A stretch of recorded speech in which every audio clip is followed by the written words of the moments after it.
de nos clochers.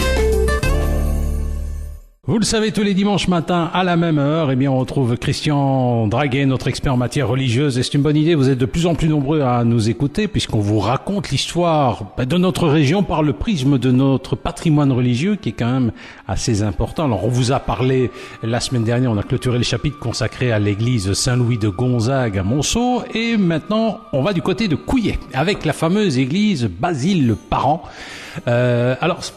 C'est en fait l'église Saint-Basile, mais en fait c'est influencé par le nom d'un patron minier, Christian.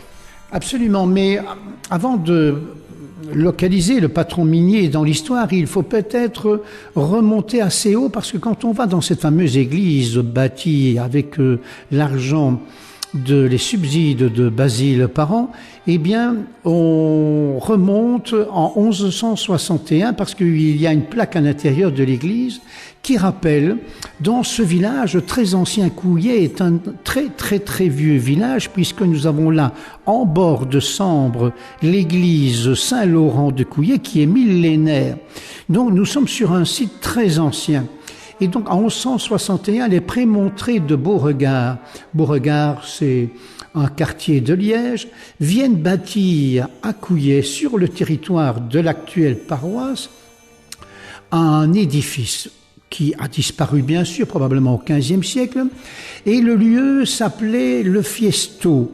Et donc on retrouve ce mot Fiesto encore aujourd'hui, mais le mot Fiesto viendrait de deux mots plus anciens, le fief haut.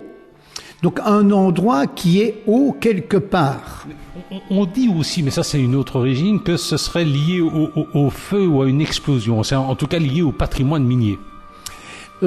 À cette époque-là, je ne peux pas dire parce que nous sommes en principauté de Liège et nous sommes en 1161. Donc, nous n'avons pas encore plus que ça de têtes de pompe chez nous venant de la principauté de Liège. C'est peut-être plus tard, mais là l'histoire nous manque, que va avoir peut-être cette origine minière. Cette origine minière. Mais ce que l'on peut dire, c'est que c'est en 1865 que surgit un monsieur très important qui s'appelle Basile Parent. Ce Basile Parent, c'est le fameux patron charbonnier, puisque à l'intérieur de la Providence, voici quelques années, peut-être 25, 30 ans, il y avait encore le puits Parent. Le puits Parent qui, à l'époque de Vanneco, a été démoli alors qu'il y avait eu d'importantes pressions pour qu'on le sauvegarde comme un des rares témoins, puisqu'il y avait des châssis à molettes de cette époque-là. Mais donc c'est ce Basile Parent-là qui, dans l'industrie, va évidemment faire fortune et va vouloir, avec son argent, créer, bâtir une église.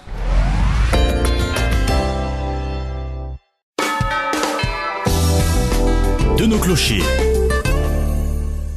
Nous sommes avec Christian Draguet tous les dimanches matins à la même heure. Vous le savez, on parle de notre histoire, de l'histoire de notre région, par le prisme de nos églises. Et depuis la semaine dernière, on vous parle de l'église Saint-Basile. Baptisée pourquoi Saint-Basile? Simplement en hommage à Basile Parent, un industriel de notre région qui a décidé de construire cette église. Alors, qu'est-ce qui lui a pris par la tête, Christian? Eh bien donc c'est un homme qui était sensible aux arts et qui a voulu faire un édifice de magnificence, de munificence. Et il va y réussir. Parce que son édifice va être véritablement un manifeste du néogothique.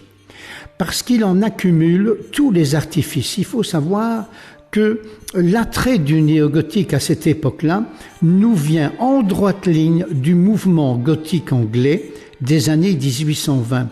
Ça veut dire que c'est un mouvement qui voulait, à travers ce style, faire revivre les siècles précédents. Et en Angleterre, ce mouvement aura deux directions, une pour les constructions religieuses, donc les églises, et l'autre pour les châteaux.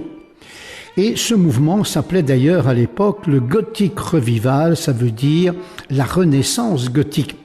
Et donc, Basile Parent va aller puiser dans ce mouvement gothique revival le le style de sa nouvelle construction. Eh bien, nous aurons l'occasion de poursuivre ce voyage la semaine prochaine.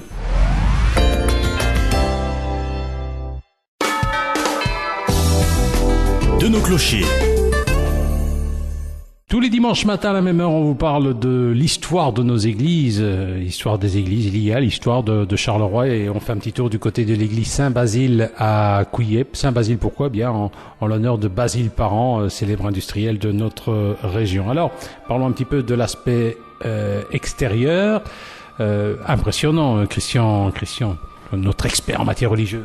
Effectivement, c'est un bâtiment qui est impressionnant parce que là où il a été construit intentionnellement. Ça veut dire qu'il est sur un plan bien dégagé, en hauteur, dominant à un endroit où on a créé une place. Et à côté, il y a un endroit arboré qui est l'actuel parc. Donc on a tout fait pour valoriser au maximum cette construction. Et non seulement on a valorisé le site, son implantation, mais en même temps, on va y mettre dans la décoration extérieure tous les artifices néogothiques. Ça veut dire que l'édifice est un véritable édifice de dentelle de pierre. Il y a des pinacles, il y a des archivoltes, des fleurons. C'est toute une série de termes techniques, mais qui veulent montrer que à tous étages et à tout mouvement de construction, il y a une décoration particulière liée au néogothique. Avec le côté retors, c'est que toutes ces décorations, toutes ces dentelles de pierre, évidemment, fragilisent le bâtiment dans la mesure où, comme dans toutes les cathédrales françaises, historiques même, eh bien, cette pierre est fragilisée parce que en hauteur, elle est exposée aux intempéries et comme sa masse est très réduite puisque c'est de la dentelle de pierre décorative, eh bien, elle se brise assez vite.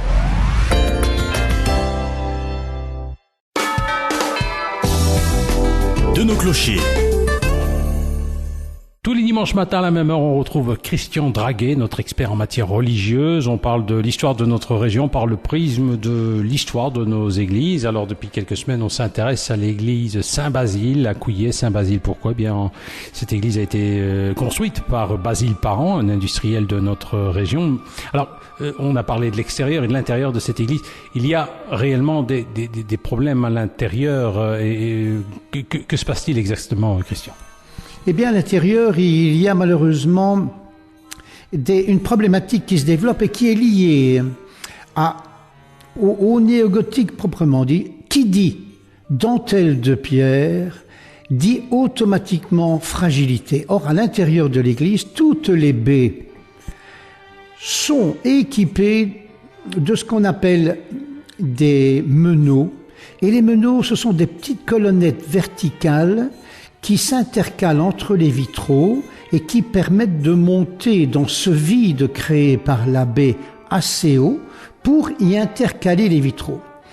Alors, ces meneaux, eh bien, à cause des tiges de fer qui les traversent pour pouvoir s'emboîter les unes au-dessus des autres, il y a un phénomène de rouille qui s'accentue avec le temps, qui, en le fer se corrodant, eh bien, va gonfler à l'intérieur de la pierre et va la faire éclater.